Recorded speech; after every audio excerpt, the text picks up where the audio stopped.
Hey guys, so today I will be responding to the initial post about the different strategies that my elementary school music teachers used in the classroom and why certain ones worked better than others for me. So relating to something that all three of you guys mentioned in your post, enthusiasm that my teachers had played a great role in the way I felt in their classroom. My circumstance was a little bit different. We had a music teacher that taught kindergarten through second grade, and then another one that taught third through fifth grade. So having two different personalities, thinking back to it, it really helps me determine what strategies worked best for me. So I remember the teacher we had in the earlier years, she showed a lot of enthusiasm in the classroom. Like Carly mentioned, when we got to the classroom, she was always excited and full of energy. When we got there, she was always had music playing, even when we were just getting there, getting our stuff together and sitting down. The other teacher, she loved what she did, but she wasn't as enthusiastic. And I do think that probably has to do a little bit with the age that we were, since we were a little bit older.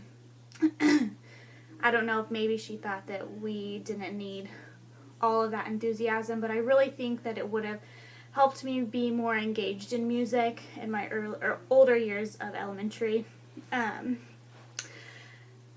Like Carly and Rachel mentioned, both of the teachers used a lot of rote teaching strategies when they taught. And I think this really helped, just being able to hear your teacher model it before you perform anything. It shows you the correct way to do it, and it helps you not feel as nervous about doing it. I remember when we learned a lot of different songs around like holiday time, she would break the songs into smaller chunks, and we would repeat after her in smaller chunks. And once she felt that we really were getting the concept of the smaller parts, she would put them all together so that we could sing those songs all the way through. And I think that really helped. Another thing that Carly said that I related to was the music programs that we had. I remember this being a huge enjoyment of mine during elementary school. We had a big Christmas program that we put on, and we could invite our parents or any friends that we had. The whole school would actually be involved in this.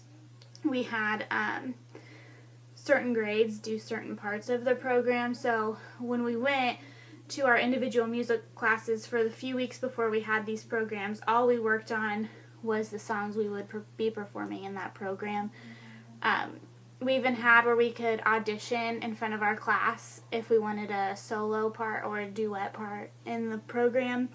And I remember this being really fun because we all got to hear each other sing and then vote on who we thought would be the best fit for each role. So that was something fun that I always looked forward to doing.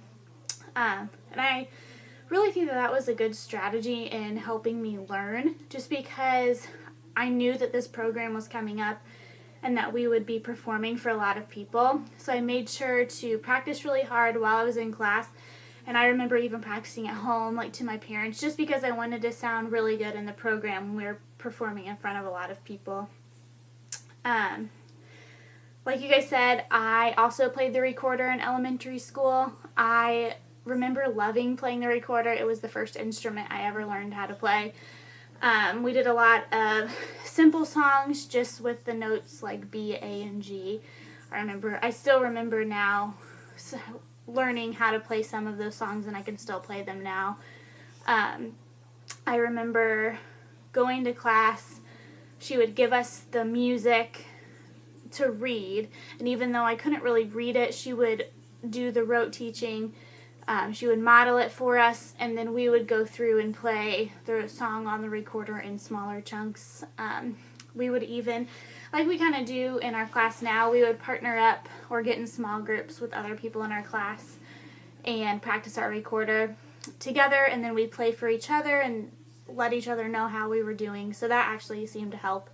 I really liked when she included group work, like the recorders that we did. Just so you have somebody to hold you accountable for how you're doing and give you feedback on how you're doing and give you ways that you could improve. Then something interesting in elementary school, I don't remember what grade it was, but I remember they were doing a lot of construction on our school. So we actually, in our cafeteria, our music room we had a stage on the side of our cafeteria, and that's where our music room was. It had like a curtain that went across, so during the actual school day, the curtain would be closed and the music room would be behind it. And then when we had programs and stuff, we would open up the curtain and that's where we would perform. So they were doing a lot of construction on that area of the school, so the music room had to be put in a portable classroom outside of the school. And I remember our teacher being really upset about this, but she did make sure to take everything she had from that classroom into that portable classroom, just because she believed it was so important that we were always playing instruments, always engaged in different kinds of activities and songs and singing. So I just think that was really cool that she, even though the circumstances weren't the greatest, she went out of her way to take everything she had out to that portable classroom so that we still got the best out of our music class.